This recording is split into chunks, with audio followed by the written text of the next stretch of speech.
haven't done this in a long time, but I have the pleasure of being joined by Monique Brown, one-on-one, me and Monique. We haven't done this in a couple of years. It's been a couple years. We've always seemed to, when you come on the show, we usually have somebody else on the show, but today it is me and you and talking about our new favorites, my new favorite subject, I won't call it yours, the Growth Factory, and all the things that we're doing in the startup community. So, welcome. So excited to be here, and it is one of my favorite topics too. Yeah, and when I say welcome, it's you had to walk upstairs. You had to walk probably about 50 steps, do a little stair climbing to get up here into Mark Tank. For those of you that don't know, Monique and I work together. We are the co-founders, along with our other co-founder, Rick Spencer, of the Growth Factory. And the Growth Factory is an accelerator with an accompanying venture fund and a backyard advantage. So we're going to be talking about that a little bit today.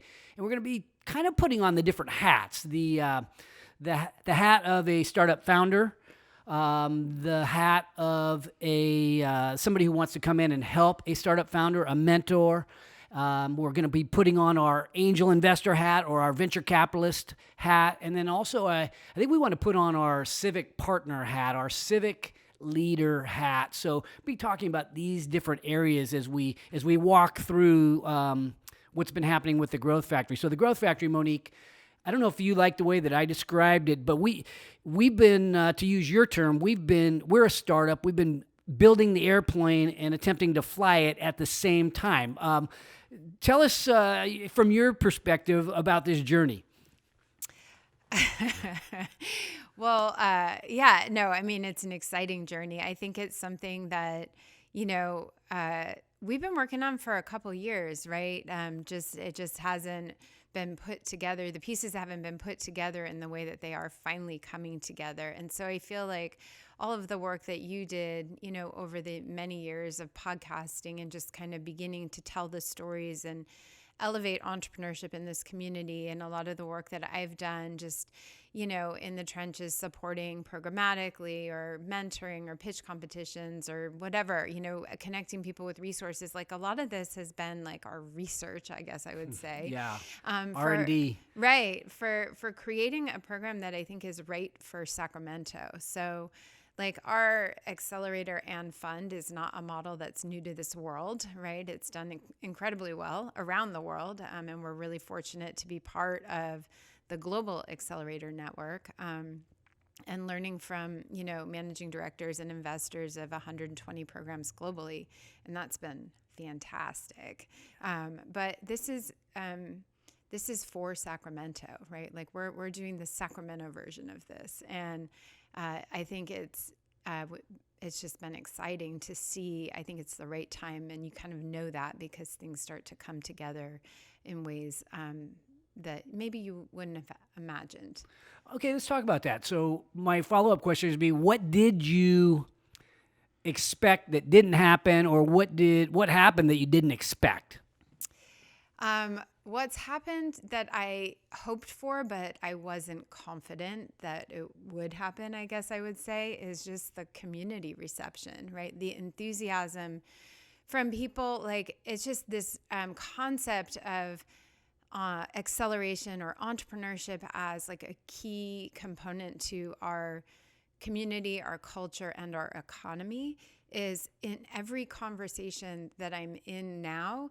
That and you would say, well, obviously, because that's what you're working on, but I'm talking with people who are bringing it up to me now that never would have had this on their radar before, right? And in that, like civic partners or corporate partners or community leaders or, educators who are like, how do we do more of this and do it better, and how do we support our founders? And, like questions that just really for years, I feel like we've been banging our head against the wall a little bit, or people have thought that well, that's nice that you're doing that over there, but it's not relevant to me.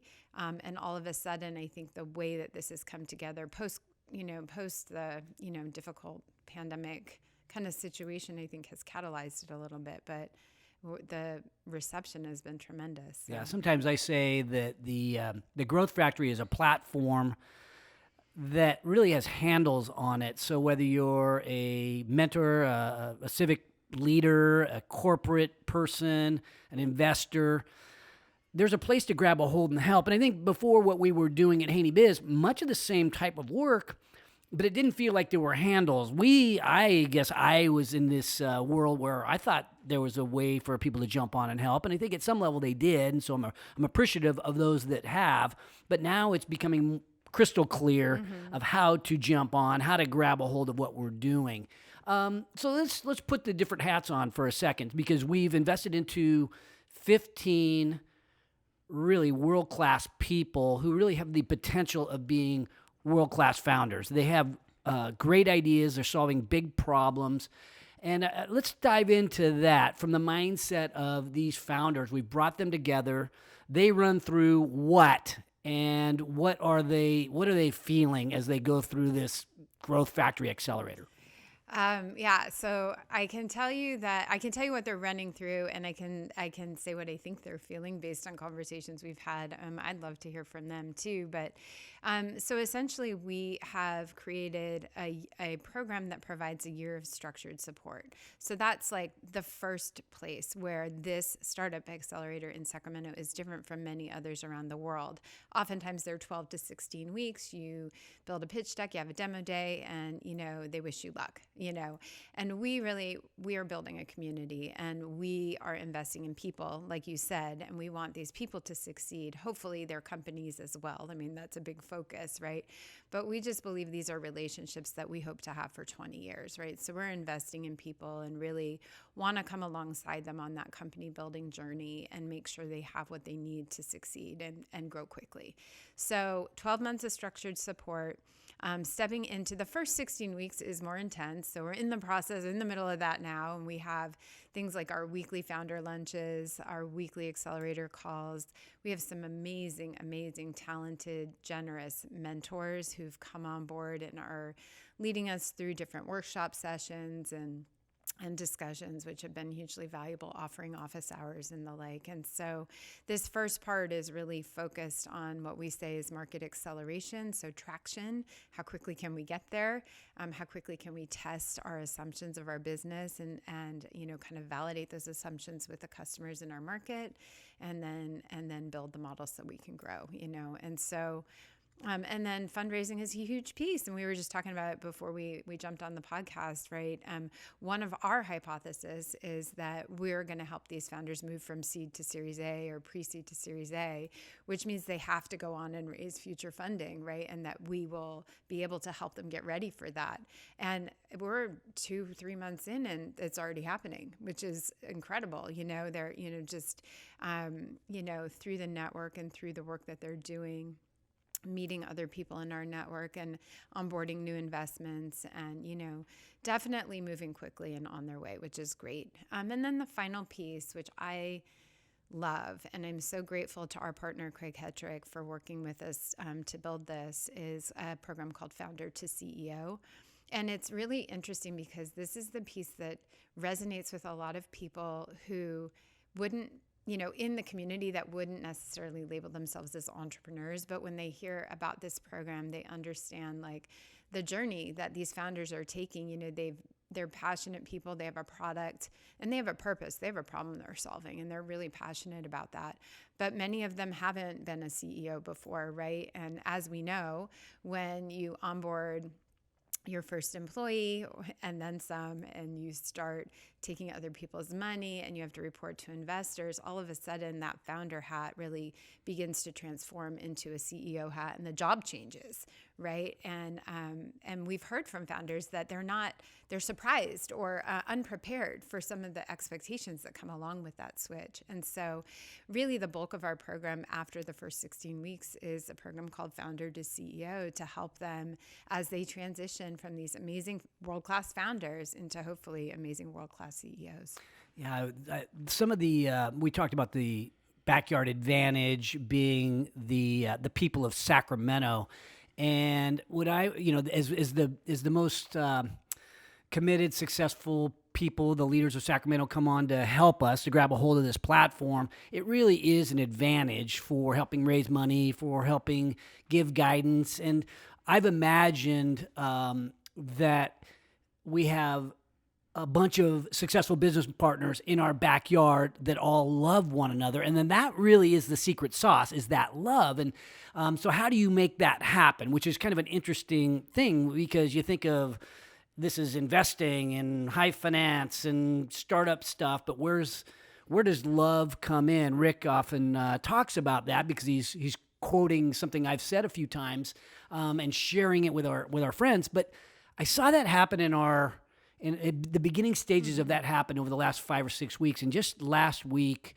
we had one of our founders who lost their CTO.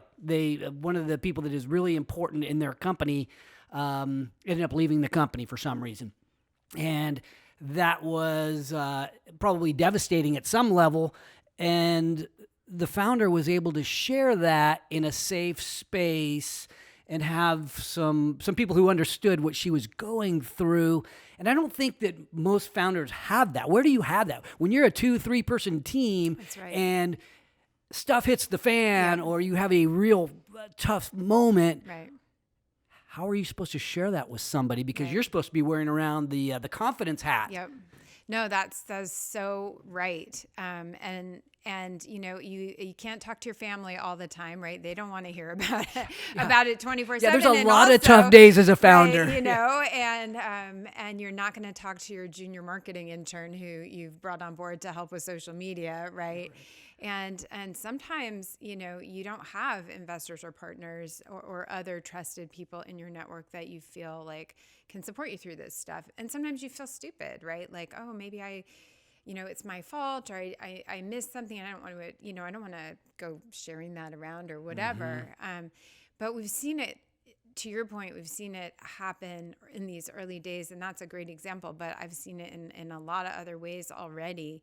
And our founders are, I think startup founders in general are hungry for a community of people, like-minded people, in the sense that they're, taking a risk and they're owning their journey in a way that maybe many other people don't, right? And they are so supportive of one another. But you can't make that happen, right? You just choose the right people, and you create the framework, and you set the tone, which you do beautifully, right? Like just from the beginning. And I think we see that not only with our founders and each other, but our mentors are showing up and just so excited to be a part of this very loving community. And I'll use a different example than you. So it wasn't in a difficult time necessarily, but I was in a workshop with a couple founders yesterday and one of our mentors, and they were having so much fun. Like, they were having so much fun together, and it was so additive. After I left, huh? Yes, because I was in that. I was in that. As soon as I left, you guys started having some real fun. Having so much fun, but the value that was being created, like the energy, you could see like ideas ping-ponging off of each other, and it was just like the ramp up of what's going to come of that. I can't wait to see, because they were just so additive to one another, and they never would work together in a business setting outside of a thing like this, because they're tackling completely different markets and people and whatever. But and there's nothing wrong with building your business out of your garage. We've heard the great stories of people building incredible companies out of their garage, but how many founders were building their company in their garage, or in their, in their mom's basement or whatever, and missed that opportunity to have some laughs with their friends and great ideas generated in those loose environments. And when you're going through a really tough time, or like a battle like entrepreneurship is, going through it alone, how does love end up manifesting itself? But when you go through it with other people, it's like going through any tough time with any other people that get it, like you get it. That's where the love comes in, and that can't happen. That I think that's the beauty of the Growth Factory, and I think that because so when you say, oh, it's the love is the difference, it's like, wait a minute, it really is happening. I've seen it before in other organizations, but it's happening in ours, and it's special to see. It is really special to see. And I always say, like, when we talk about this, it's not you, me, and Rick that's going to make this successful, right? Like, you know, we're kind of setting the table in some way, right? And you've certainly set the tone, like I said, beautifully, just the culture of the organization. But really, it is the founders helping. It's entrepreneurs helping entrepreneurs, right? How long have you been saying? Yeah, that, I've got every mantra in the book. Yeah, every it's markism. entrepreneurs helping entrepreneurs. It's that power of with, because it is, you know, people who want to see the people in our region succeed. And I think that, you know, and that's where we see partners like Five Star Bank show up, who, again, been there since day one, really early adopters of this idea of the importance of entrepreneurs to our community and our economy, really showing up and investing in them as people, because it will make a difference. Yeah, I guess we're proving what I guess all startups learn is that just because you have a good idea at the beginning, it takes many times years to figure out exactly how to get the MVP the way you want it, so you can throw fuel on the fire. And I think our fuel on the fire is, you know, we go out and raise investment money. We're bringing on mentors and civic partners in a big way. And now we're able to throw fuel on this concept that we've been working on for such a long time. The mentors. So we've had our founder hat on for a second here. The mentor hat, and you know, you're in touch. You've built out this mentor network by first of all grabbing some great leaders, but give us a little more in-depth feeling of that vicariousness that we get by working with these ambitious founders. We get to help them, of course, but we get to live alongside them without having to sort of take it home, and it's like being a grandparent. I was just going to say that. I was going to say it's like being a grandparent. You've been there, done that, and it's been on you in the past, and you've got the battle scars to prove it. And the fact that those battle scars can be used for the benefit of somebody else feels good, right? Like, it feels good. There's a purpose behind that really just, I think a lot of our mentors are grateful to have the opportunity to share, right? And you talked about recruiting great leaders. Well, we were so lucky. One of our early presentations for the Growth Factory, DJ Stephan, co-founder of SkySlope, was there and said, hey, I want to help. I want to get involved. And I think we were like, really? You know, like, okay, that'd be cool. Aren't you busy? Like, really? You know, and that is part of the hope, but not yet confident. Like, I think we hoped that kind of thing would happen. But when it did, it was like, that is so amazing. And he's been phenomenal, right? And maybe I want to make sure that DJ Stephan, co-founder of SkySlope is a startup that has skyrocketed in Sacramento's entrepreneurial landscape, and they have a huge market share around the country in real estate software transactional. It's a real estate software business, and it is really blown up, and it's a huge success story. So it's not like we just got somebody that was really committed without real success behind himself. Well, and that's his second company, right? Yeah. Like, he had a previous exit before that. He's been through accelerators. He's, mentored other companies. He's made investment, so it's just, talk about get it, right? Like, he gets it. And one of his things, was like, I wish this existed in Sacramento when I was growing my companies, right? And I want to create this for the next in line. And so, he has been a huge thought partner for me. I'm super grateful for his thought partnership as we think about, like, what are the best ways to get our mentors engaged and who are the right mentors? Because I think that's the other thing is, right, we're building a community not of people that come to the table with a what's in it for me attitude, right?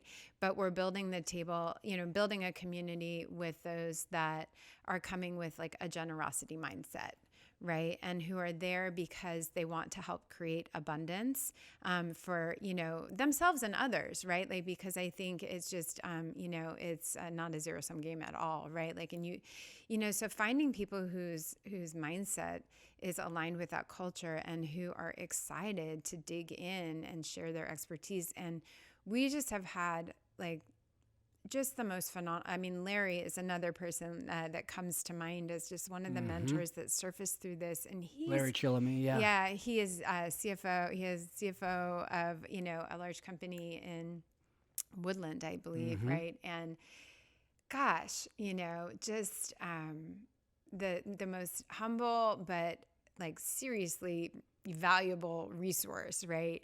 And his engagement has been so additive, and he's just one of now close to 70 and hopefully continuing to grow, that have stepped up. Yeah, it's interesting to think about because people, you hear the word, oh, I'm giving back, or donations and charity and philanthropic type of stuff. We all, I think, many people who have had success feel that way. But when I remember after selling my companies, it was like, well, what am I going to do with my life? And because I wanted to do something that helped others. And so I'm wearing my veteran shirt because my Wounded Warrior Project. I like being around veterans because I think they're the heroes of America.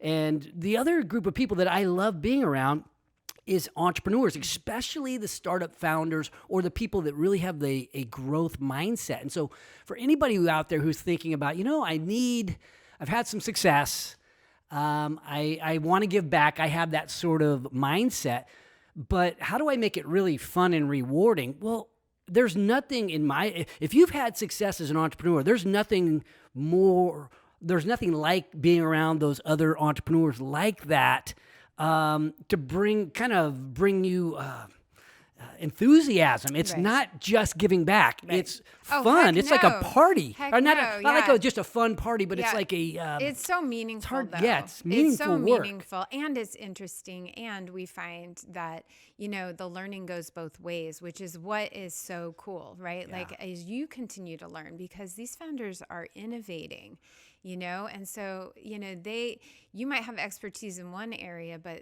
boy, are you going to learn some stuff working with these founders. And that just makes it fun. It's not always easy, and definitely,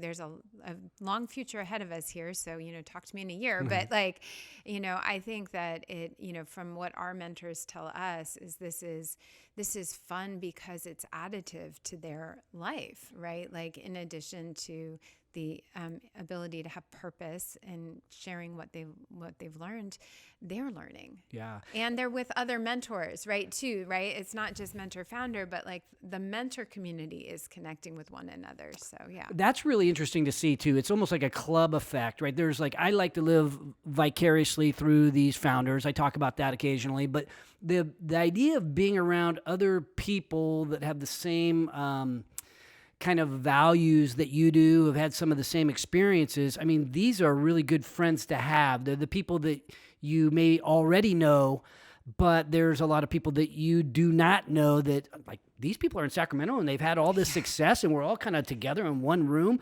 helping these 15 founders. It's kind of a cool thing. It's like, I always imagine, what if the 1,000 most successful people in Sacramento got together to help one founder? What could we do with that founder? What could we do with that company? And the answer is we could do amazing things.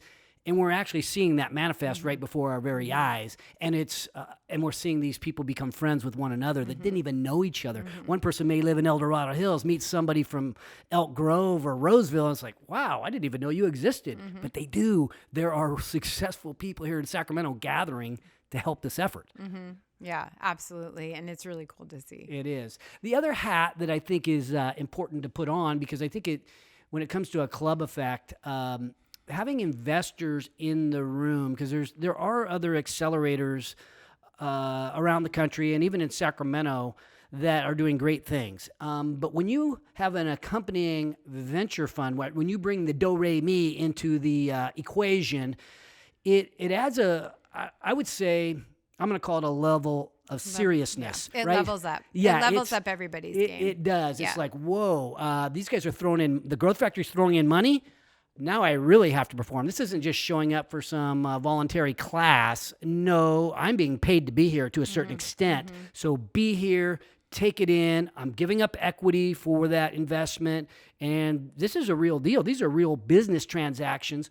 And I think the investors have an opportunity by investing into a company like the Growth Factory or a fund like the Growth Factory to be really close to the action, right? Instead of just putting money into the stock market or maybe even just putting money into some angel investment.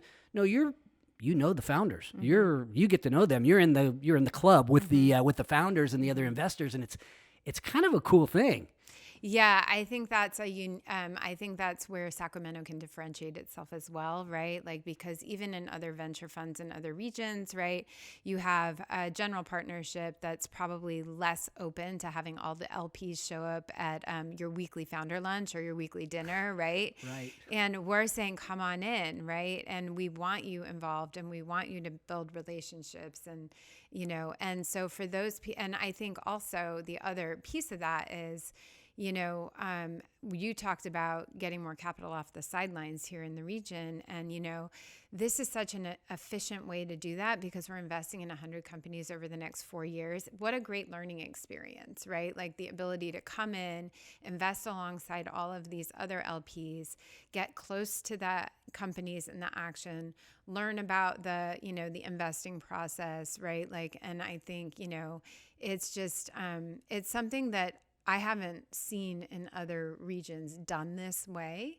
And I think there's a lot of opportunity, both as a community to hopefully, like, part of our LP group, maybe there are LPs in our fund that will be the next fund manager, right? Like, wouldn't it be great if, like, through this process, we're spinning off future fund managers as well, right? Which is getting more capital off the sideline. Absolutely. Region, yeah. so. As we think about what's good for our region, what's good for our hometown, venture capital is good. Venture capital is not evil. When people invest into these startups are driving all kinds of opportunity. They're solving enormous problems and creating economic growth for the region. And typically these companies are doing business globally or at least nationally, but they're based out of Sacramento. So Sacramento gets sort of an outsized benefit by having these success stories in Sacramento. But in order for these companies to get off the ground, they need the venture capital. Right. And that's been a gap in this market for a really long time, is that seed and early stage funding, right? And I think, again, an opportunity post-COVID is, historically, oftentimes, even if they were able to kind of start here, to get that next round of funding, they would have to move because investors would require it, right? And so we lost really good companies to Austin and the Bay Area historically over the years, right? But now that geographic proximity it's just not as important as it was before. And so we're seeing instead venture dollars starting to seek new markets to invest into. And Sacramento is ripe to take advantage of that as long as we have investable companies. And so getting them seeded and started here, surrounding them with the love of the community, which engenders both loyalty and, roots really, and, building teams here. The potential for then that follow-on funding to come into the region and continue to grow the companies in the region leads to job creation, tech jobs, wage, good high-paying tech jobs, that sort of thing, and all of that is net benefit to to our community. Yeah.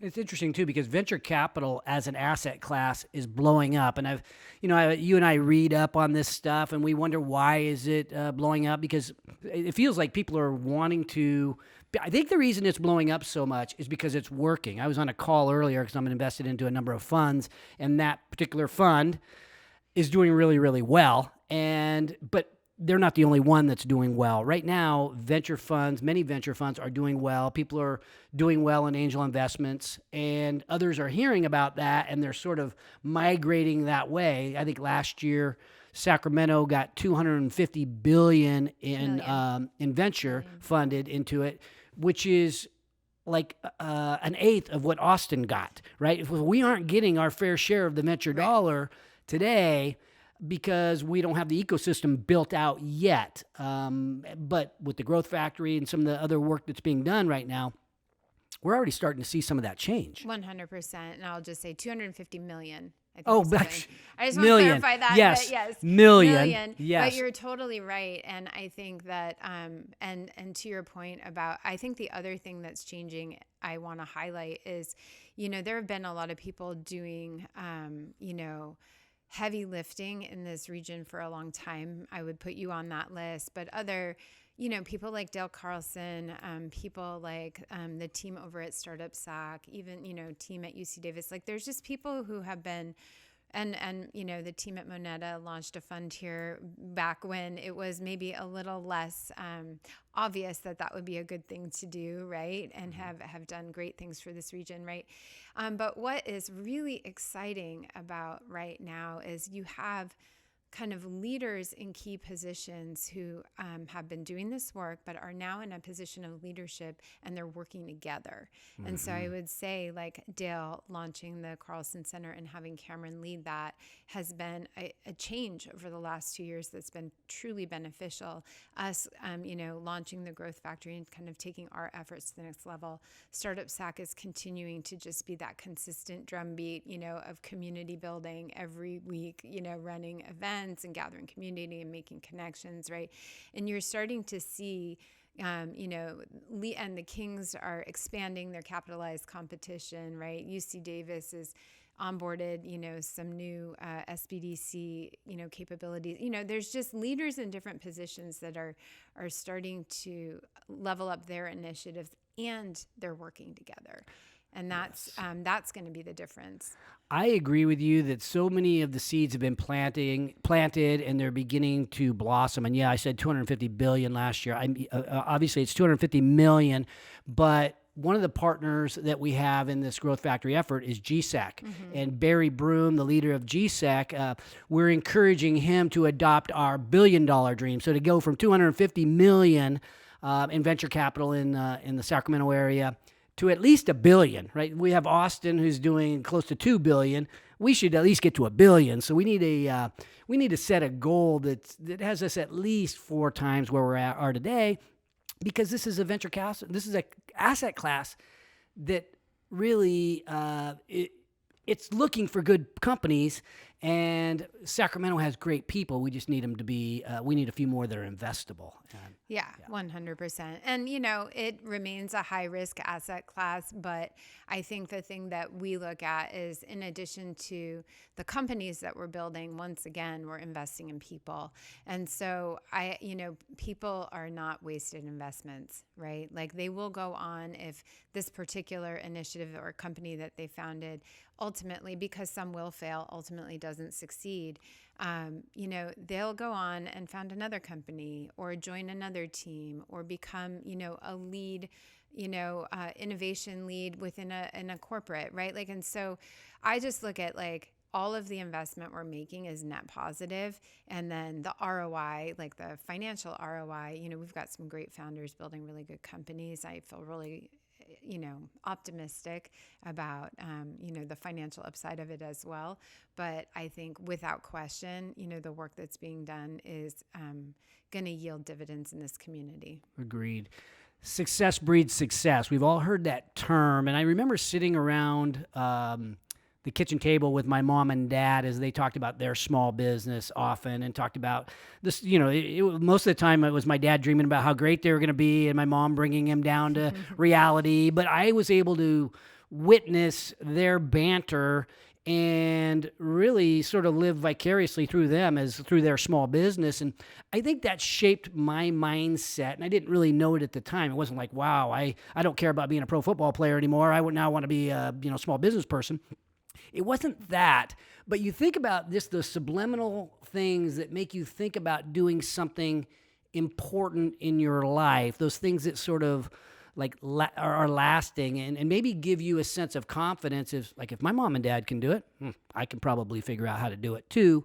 And I think that happens when people succeed. I've seen it happen even within the entrepreneurial ecosystem. Within take SkySlope, for example, we have those 2 founders come together because one of them has already had some real success. He comes on board with the other co-founder, and now the thing really blows up. And now the companies that there are spinoffs from SkySlope in the Yeah, growth I factory. know, that's It's so like, cool. whoa, I love this is that. happening. Yeah. Like success breeds success. You're an employee in a startup that blows up. And it's like, if Tyler and DJ can do it, well, shoot, maybe I can do it too. Yeah, no, that's huge. And that's a culture shift for our region. I think that is in the process of happening right now. And the more people that we have succeed, the more that we will see it. It's a virtuous cycle, right? Like, and so we've often talked about how many amazing leaders came out of Sleep Train and Dale Carlson's, ventures, right? And now we are starting to see that, companies coming out of, SkySlope and others, right? And that is so exciting to me. It is.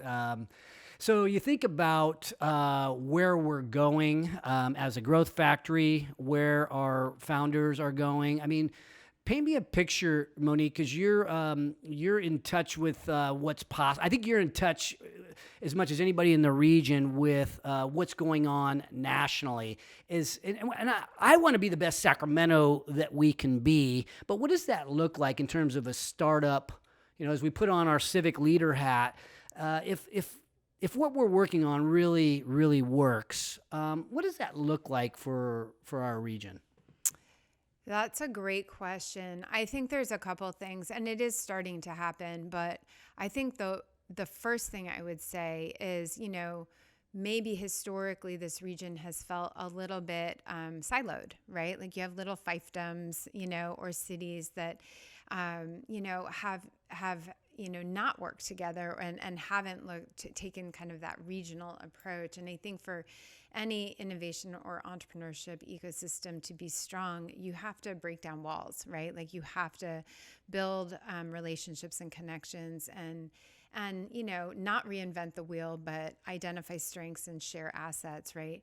And so like what we see in other communities that are succeeding well is that kind of stuff is happening really well. The business community, the civic community, the nonprofit community, and citizens all come together with a shared vision of how they can make, their region great, right? And I think that that's starting to happen for us, right? And we see it here just in Placer County with the 3 mayors of Lincoln, Roseville, and Rockland, and the collaboration that they're starting to have, between the cities and stuff is, if you win, I win, right? It's not like a zero-sum game. It's not like if you win, we lose, right? And so I think like fast forward, right, 20 years, right?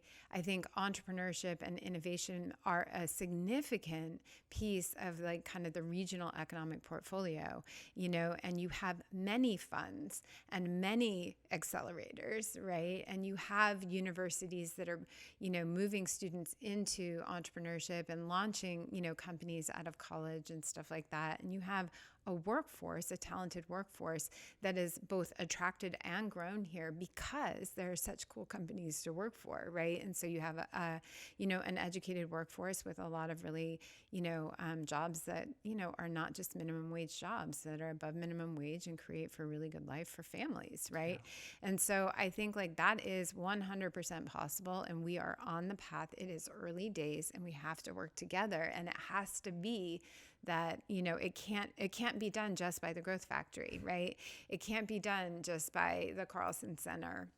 It can't be just the city of Elk Grove saying, hey, we believe in the value of entrepreneurship and we're going to incentivize, companies to move here, and we'll support them, which is awesome that they're doing that, right? But it can't, those are breadcrumbs, right? Like we need to put all these ingredients into a big pot and work together to make something that's bigger than any one of us. Yeah. Entrepreneurship is the cool factor in business. And I think some of us know that. It's almost like it's not a secret, but a lot of people don't know that. They don't get it yet. And I think as we are successful, as the walls are being knocked down, and I think they are, we see that with our collaboration, our collaborative approach, not just our collaborative approach, the collaborative approach that's happening in the startup ecosystem.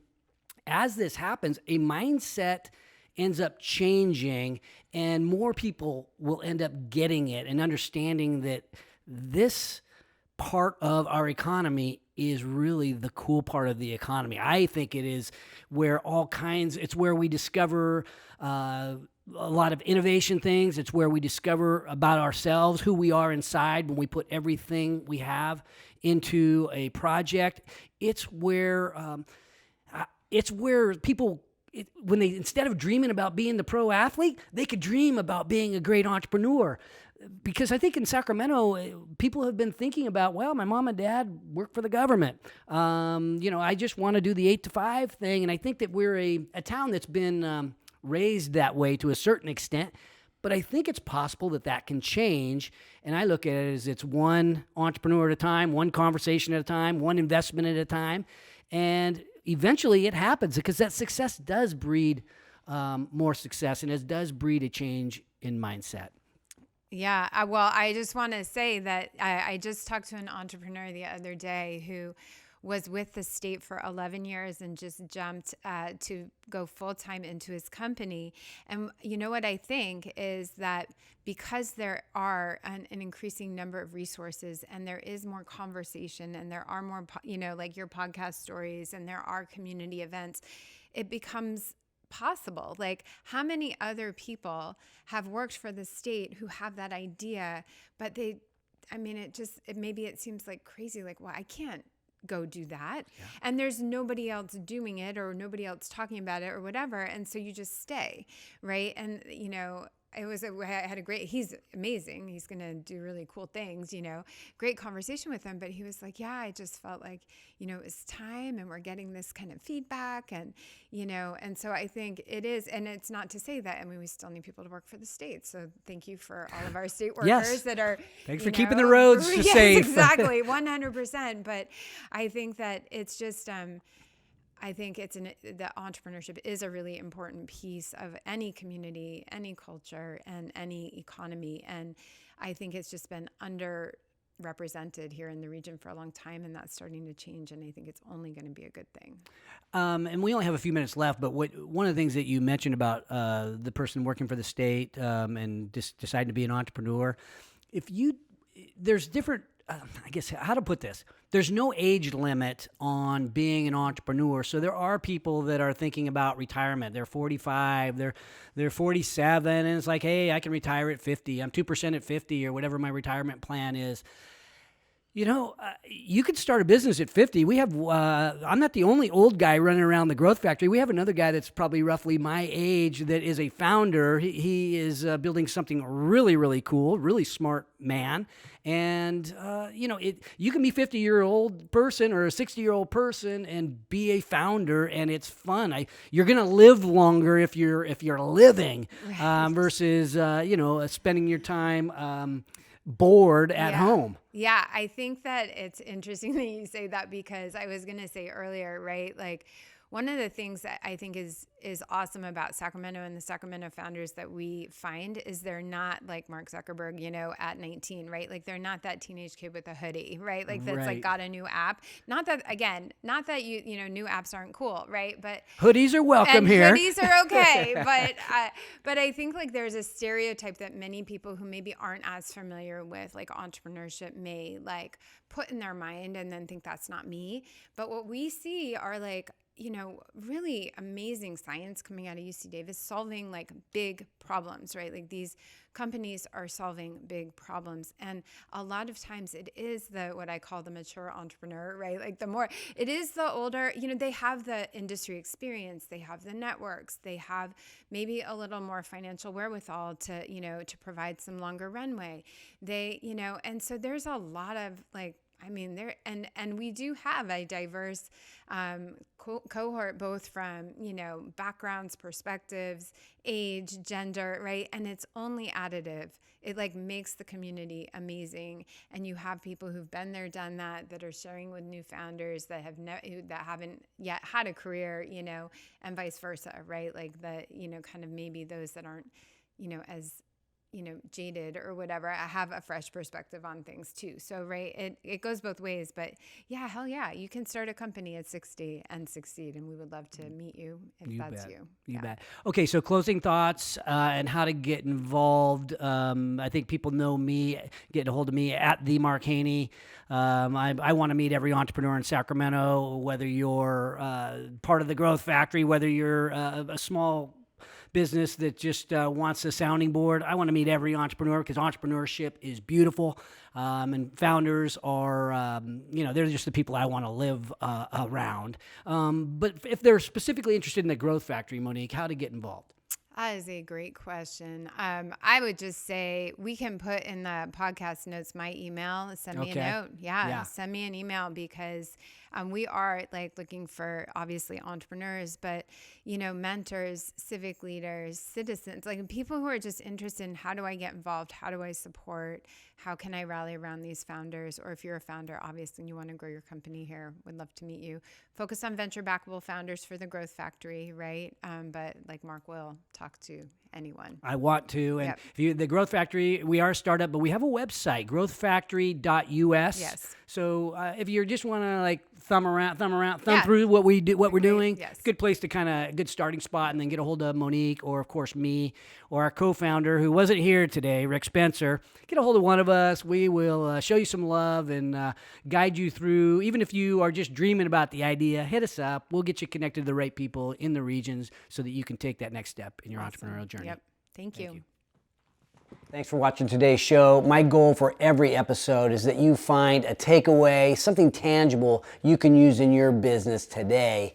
And if you have a comment about a favorite takeaway, feel free to put it in the box below. And if you have a topic that you'd like me to bring up on the show, don't forget to let me know. And also, don't forget to subscribe to our YouTube channel if you want to learn more about entrepreneurship. Because at Haney Biz, we are always by your side.